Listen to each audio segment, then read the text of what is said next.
I know what you want, and in this video, I'm gonna show you how to get it. You want a perfect Kodi media center setup with a smooth, clean and beautiful look, a simple and structured layout with all of the most essential and useful information easily and conveniently available at the tip of your fingers. In this 3-part video guide, I will show you step by step how you get that perfect Kodi setup for your local media content. There's no coding required, but a passing familiarity with Kodi and some technical know-how will be an advantage. I will be using Windows for this guide, but it should work on most devices running Kodi. In the first video, I'll show you how you can manage your movies and add all the necessary artwork and metadata that we'll need for everything to look beautiful in Kodi. In video 2, we will be installing and setting up Kodi with all of the necessary plugins and modifications required to show our movies with all of the artwork and metadata that we added in part 1. Finally, in part 3, I will show you how you can change a few lines of XML to make everything look beautiful with all of the right information in all of the right places. Let's start first by taking a look at the end result. Before I get into the tutorial, I briefly want to cover my reasons for using a media manager for managing artwork and metadata instead of just letting Kodi handle it. Both options are totally fine, and it's really down to a matter of personal preference. But I prefer using a media manager for the following reasons.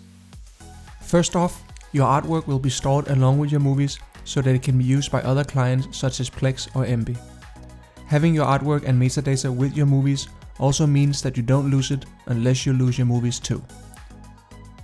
And the second reason is that I also find it much easier and more convenient to control and manage my artwork from my PC rather than from Kodi, which is running on a media center that I only really access with my remote control.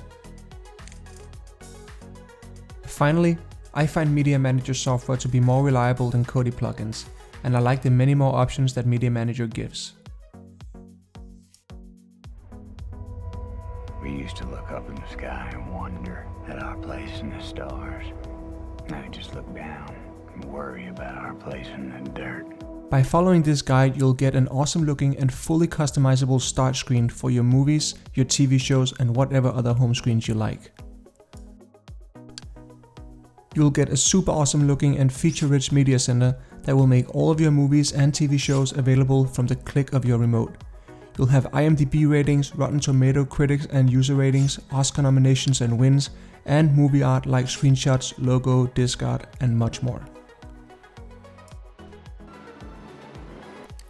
You'll get a feature-rich movie player with a cool-looking and user-friendly UI and important features like subtitle download, subtitle delay adjustment, audio track selections, and much more. And finally, you'll get a structured and clean TV library with all of your favorite TV shows perfectly indexed, making it easy to keep track of what you've seen and when your next favorite show is coming out.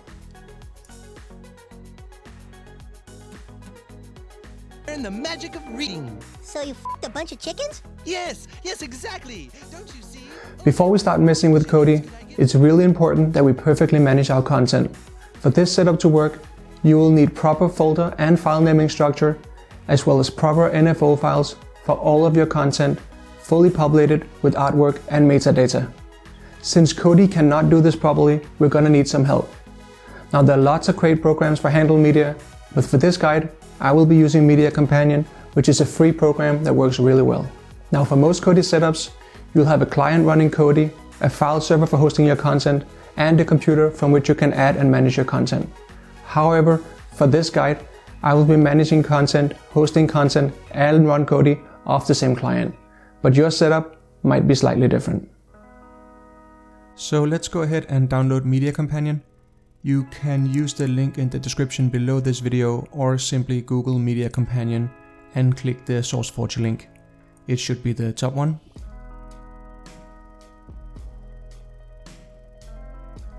Once you get to this page, you simply click the green download button and then wait a few seconds until your download starts.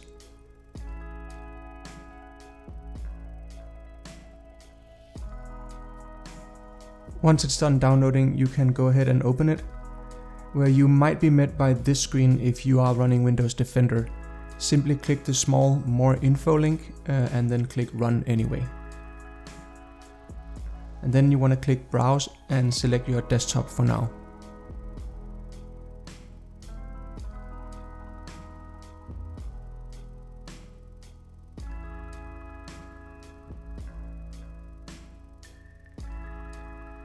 Once it's done unpacking, you want to rename this folder to Media Companion and then move it into your Program Files folder.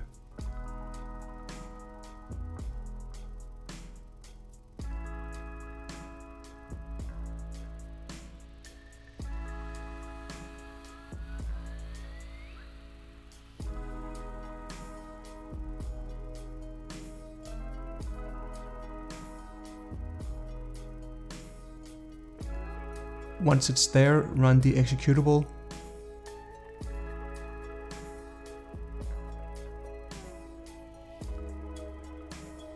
And then right click on the taskbar icon and click Pin to Taskbar. Now that we have Media Companion installed, we need to change a few settings and add a couple of API keys so we can download Rotten Tomato and IMDB ratings, as well as other artwork and metadata. So we will click the Preferences menu in the top of Media Companion. Now personally, I like to add VLC as my default media player here for when I want to play a movie or a TV show directly from Media Companion, typically just to check if the file works, but you can just skip this if you don't care.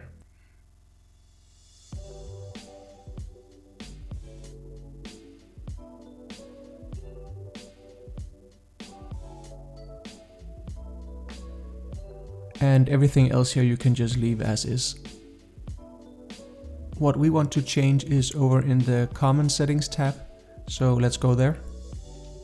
Firstly, I will just change this fan art sizing to 4K because I have a 4K TV and I want it to look as good as possible. Now for the really important part here, which is the API keys for scraping metadata, we will need to create these 3 keys here. They are all free and all you need to create them is an email address. So let's do that. So we are going to start with the movie database one by clicking the MovieDB link here. Once it opens this page, we're going to click Sign Up. And then create an account by filling in these details here. Be sure to write down or save your username and password as you will need it to log in the next step. And then click Sign Up. It will then show you this page prompting you to confirm your account by clicking the link in the email you've just received, so let's do that.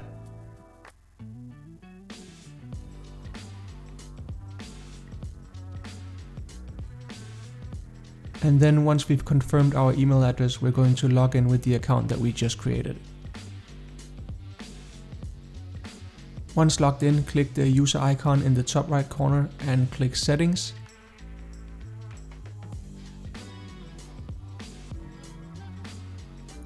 Then click API in the left side menu. And then click the link to generate a new API key. And click Developer. Scroll down and accept the terms and conditions. And then fill in this form.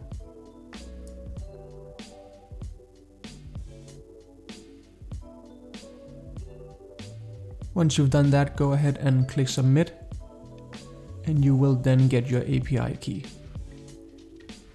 Copy the API key from here.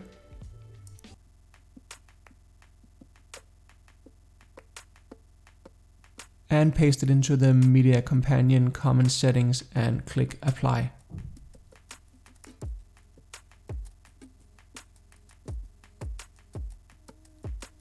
Okay, so let's move on to the next one, which is the fanart TV. You click the link and it's pretty much the same progress, so click Register. Enter a username and an email address and click Register.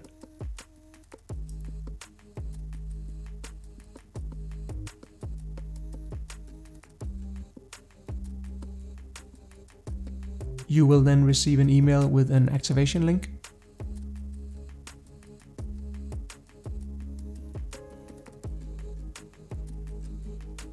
Click the link in that email and then choose a password that you can remember and click Reset Password.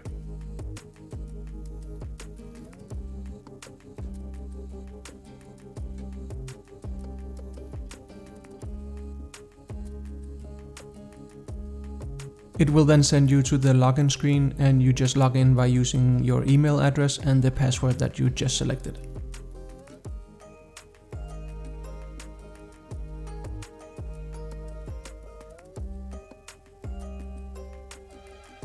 Once you're logged in, scroll down to the bottom of the page and click the Create API Key link in the footer of the page.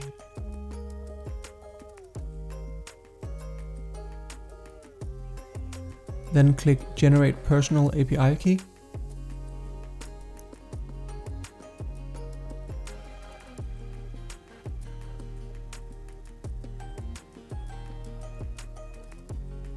And then copy the key you get into Media Companion as you did with the movie database key.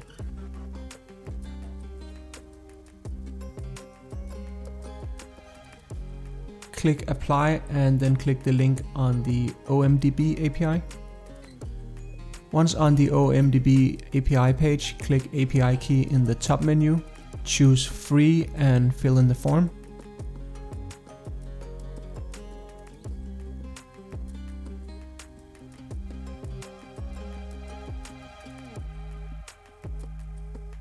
And once done, we will receive this email with the API key and the link that we need to click to activate the key.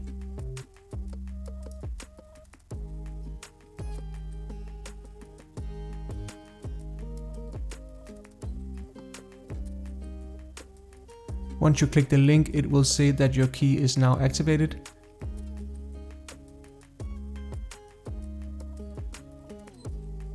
And if you want, you can click the other link to test if it works. If it does, it should look something like this.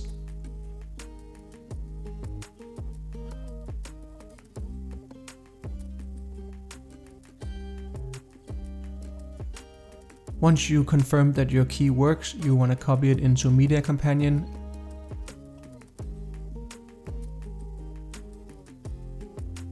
And click Apply. Now that we have created and added the API keys to fetch all of the artwork, we need to be sure that our movies are ready to be scraped. Media Companion can rename files and folders automatically, but they need to be named in a way that they can at least recognize. So for this guide, I have created the folders with just a few movies, so it's not gonna take forever to scrape them. In short, all of your movies should be in separate folders named by title of the movie, followed by a space, and then the release year of the movie in brackets. And inside each folder, the file name should be the same title followed by release year in brackets. If your folders look like this, Media Companion can rename those for you as it scrapes your movies, but it's not a perfect process, so I would advise that you rename your folders yourself, at least if you only have a few movies like this. Finally, if you have a movie that maybe is a small independent movie that Media Companion can't find by title and year, you can replace the year in the folder and file name with the IMDB ID, like I have done with Stardust here. The IMDB ID is the part of the URL starting with TT when you are on the movie profile page on IMDB, as shown here.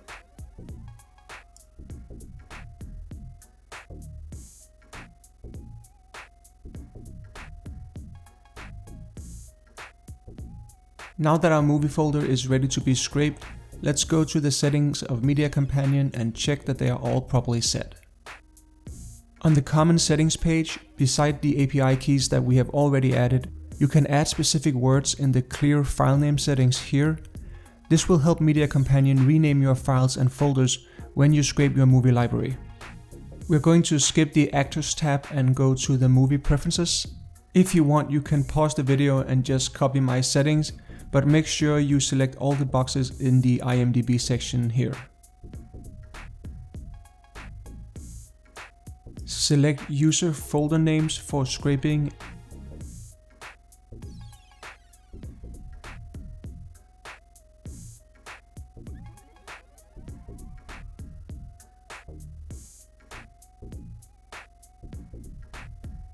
Let's go over to the Artwork tab.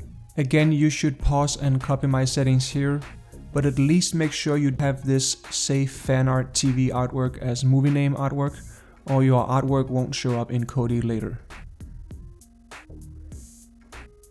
Let's go to the General tab. And again here you should just pause and copy all of my settings. And on the Renaming and Naming tab, I suggest enabling the rename folders and rename movies, but that is at your own risk. And if you use this feature, you need to remove the %n/ from the folder name line, unless you want Media Companion to move all of your movies into movie set folders, which is something that I find highly annoying. I prefer my movies to all just be placed in the root folder instead of having a folder called the Alien movies and then having all the Alien movies in that folder. I prefer to just have all my Alien movies in the root folder, if that makes sense. Again, you can pause and copy my settings, but I think they should all be fine. And you can skip the Advanced tab, it should all be fine as is. So let's close this down and go to the Folders tab and click Add Movie Folder Browser and navigate to your Movies folder.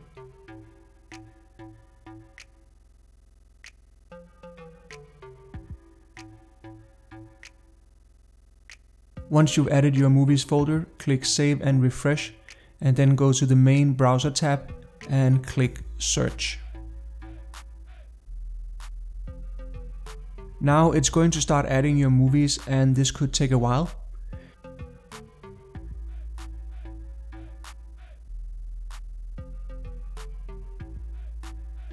If you see an error when it tries to rename your folders, this is probably just because your folders already have the right names, so it can't rename them, so you can just ignore that. This could take a while, so let's fast forward.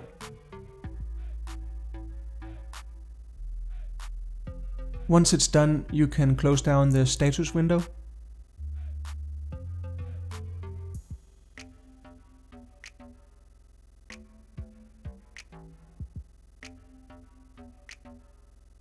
Now if you open up your movie folder, you should see that the files and folders are now named properly.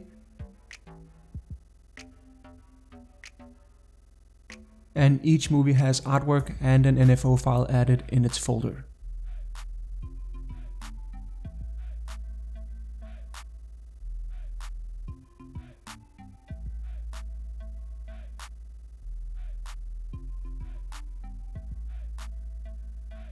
We're going to go back into Media Companion and select all of our movies. Right click on them and choose Rescrape Specific, and in the submenu choose Artwork from Fanart TV.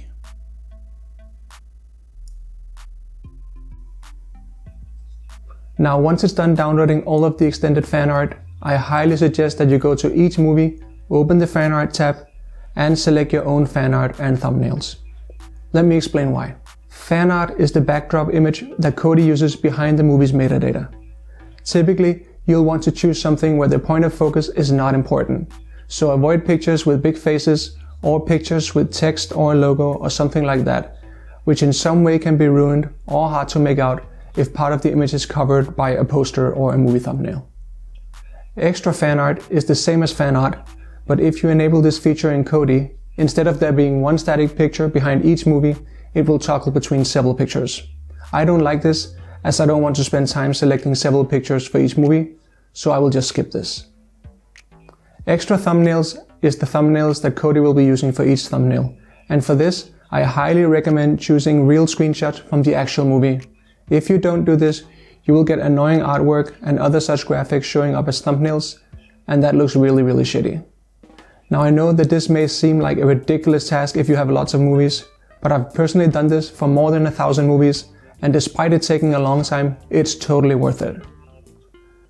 While I've been talking over this, you can see me choosing art and thumbnails for a few movies on the screen here, which should make it pretty obvious how it's done, so hopefully you can figure it out for yourself.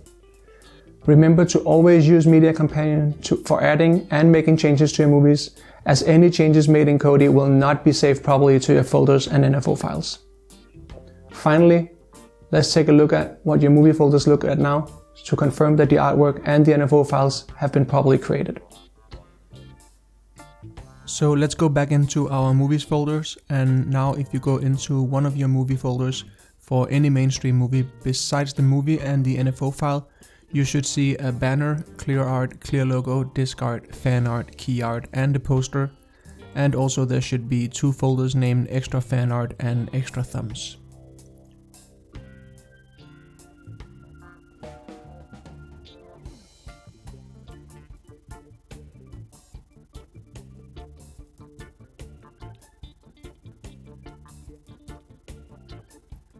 Finally, let's just check the NFO file. I'm using Sublime to open it, but you can use Notepad if you like.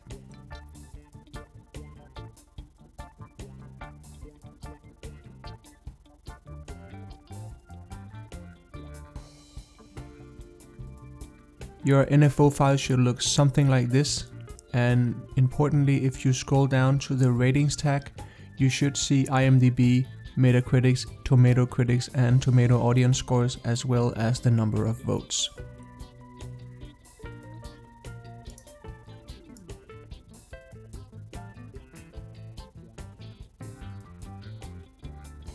That's going to be it for the first part of this 3-part video series. In the next video, we'll be going over how to install Kodi with all of the necessary plugins and modifications that we need to show all of the metadata and the artwork that we added to our movies in this video. If you like this video, please show me so by hitting the thumbs up button. And if you dislike this video, please show me by hitting the thumbs down button twice. If you have any comments or questions, please leave them in the comment section below this video. And if you'd like to see more of this content, hit the subscribe button. That's going to be it for me. Thank you very much. Until next time. Thank you for watching this video. I really hope you found it helpful. This is the first video that I've done in a long time, so any kind of feedback or constructive criticism would be very much appreciated. Hopefully you could understand what I was saying throughout it. I do tend to speak kind of fast, and I do sometimes have a bit of a Danish accent, but hopefully you could make all of it out. If not, I will be sure to make some subtitles that hopefully that will help. That's going to be it for me, guys. If you have any questions, leave them in the comments as well, and I will be sure to reply to all of them. Thank you so much, and have a nice day.